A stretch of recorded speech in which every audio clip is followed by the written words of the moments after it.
Klay Thompson leaves a cavernous void in so many ways, productivity, culturally. But as you guys move forward now, what are some of the important variables in this reset for you? Yeah, I mean, I think it's keeping some of the continuity and a lot of things we've done over the years. A lot of that's not going to change. Obviously, at times the paces do, and in this case, a rather large one. But you know, we're excited about our young group that we have. That we can, a couple guys out here tonight that we think can fill in, and some guys we've added. And that's just sort of how things evolve with organizations, with teams, and. As I said the other day, nothing lasts forever. Right. And, you know, here we are pivoting into something different, and I think it's going to be good. We're excited about the things we've done, and, you know, many ways can have a better team. But, you know, obviously it goes without saying, going to really miss Klay Thompson and, you know, just his presence and obviously his shooting, but everything he's meant to this franchise. So it'll be different, I think, once camp starts and we get going with practice. It'll be, especially for Draymond and Steph and Steve, it'll be a bit of a shock. But you know what? I think Klay's in a great spot, and we'll move forward, and I think everything's going to be all right. These are the business decisions you make when you are in the position you are in. I've often talked to assistant coaches who become head coaches and talk about that significant slide. It may be only one chair over, but it feels different. You are now operating as the person making those hard choices. What is it like for you? You know, you played collegiately at Duke, big-time program. You have a great NBA career, and now you're doing this. What have you found it to be like, in particular in those moments where the human dynamic is part of it? Sure. I mean, look, it's a little bit less basketball and probably putting out a few more fires, but yeah. that's the job. And having played in the league a while, I understand what it's like from a player's perspective. If you're traded or waived or in trade rumors, those types of things. So. I feel like I can communicate with these guys pretty well. I can put myself in their shoes, but also understand what's needed of a franchise to put together a good product, good team. And yeah, there's always tough decisions, but that's part of this job, is to be willing to do those, and you make them with conviction, and you keep moving. One of your signings was Kyle Anderson coming over from the Minnesota Timberwolves. Talk about his potential fit and what it looks like.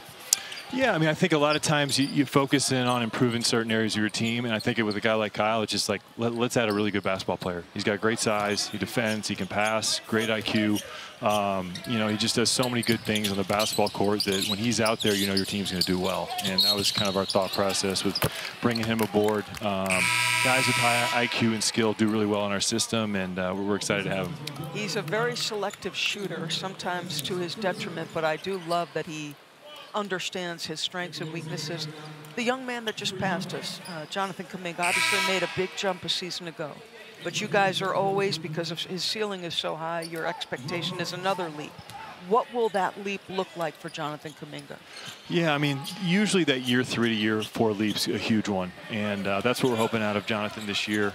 He's put the time in over the years, but most especially this summer. I know he's really working hard, and I think he has a better grasp for kind of how we play, how to involve himself with Steph, with Draymond. Wow. Doing things like that. Might I add, crashing the glass, cutting baseline, and Jonathan's really, he has really gotten better each year, and we feel like this could be a year he could take a huge leap, and we'll be expecting that out of him. You guys have had a little bit of a reset on the bench too, with a couple of new assistant coaches besides Steve, Jerry Stackhouse, and Terry Stotts also back in the NBA. Yeah, we're excited about those guys. With Kenny moving on, Kenny Atkinson will be the head coach of the Cavs now. We lost Kenny. Kenny had a few good years with us, won a championship with him. We appreciate all that he's done. And so we add in Terry, who's been a head coach in this league a long time, been a part of championship teams. I actually played for him in 2003 or 4, I believe, with the Warriors on Mike Montgomery's staff. So I'm familiar with Terry. Really, really good basketball mind. And then add in Jerry Stackhouse, who's played in this league. He's coached in the G League. He's coached in college. He has a great wealth of experience that we're excited to bring in. So we feel like the front of our bench has really been strengthened, and that's all part of this whole process of getting better. You got to get better in all areas, and we think those guys will help us do that. I know for the Warriors fan base, it feels like 2022 was a decade ago, but you guys won the championship. It wasn't that long ago. Right now, in that series, the finals against Boston, when you defeated them, Andrew Wiggins was arguably your second best player. And how does he get back to being the guy that he was in that series and pretty much that whole season? Yeah, I mean, I think a little bit it starts now with the work he's putting in this summer. Okay. Just getting back into rhythm. He's done that. He kind of had a tough go off the court, I'd say, the last year and a half or so. And I think Andrew's in a really good headspace, and he's putting the time in. And he's as talented as they come in this league. There's only so many guys that can play both ends of the court, and guard multiple positions, and he's one of them. And so we're gonna, just like Kuminga, we're gonna rely a lot on Andrew to get back to the level he was at. And we're excited about that, and he'll be a big part of what we do. With Steve being, obviously taking the opportunity to coach the national team, very meaningful position, but things happen over the summer in an organization. Does anything shift or change, or does anybody take the reins there while he's doing his thing? Yeah, it's a little, I mean, we had an experience with it last year when he was abroad coaching USA, and we'll do it again this year. I mean, that's the nice part about adding some assistants to our staff. We got a great player development program. These coaching staffs now are quite large. You get to 14, 15 guys with video guys and all that. So we've got plenty of manpower on the home front to handle our player development and growth of our team this summer while Steve's away. But that'll be, what a great experience for him. I know he's really excited about it. And, obviously having Steph to be able to coach him in the Olympics will be a special moment. So we're, as a franchise, excited for both those guys. Your phone's about to blow up about Plowden the way he's playing. It is. I'm not even going to pretend that nothing's happening out there. He's been really impressive.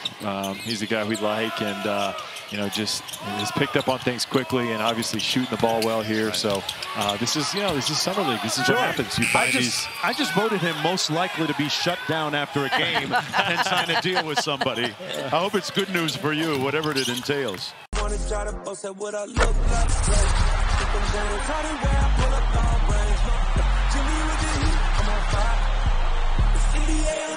NBA